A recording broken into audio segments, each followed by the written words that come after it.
Hey guys, welcome, and this is how to fix a black screen on Android phone.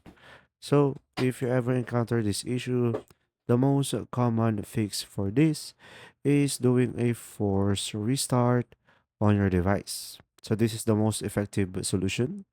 So, from here, hold the power button plus the volume down together for 10 to 20 seconds, and now for some Samsung models, just simply hold the power button, volume down, and the home/Bixby button, and this should fix the issue. Now, if it doesn't, you could also try to charge the phone because a fully drained or unstable battery may cause a black screen.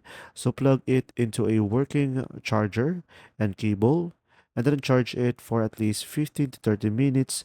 Then try powering it on. Another one is remove case, screen protector, and clean the buttons. So guys, a stock power button can cause a black screen. So remove the case and gently press and release the power button, and this should help fix the issue.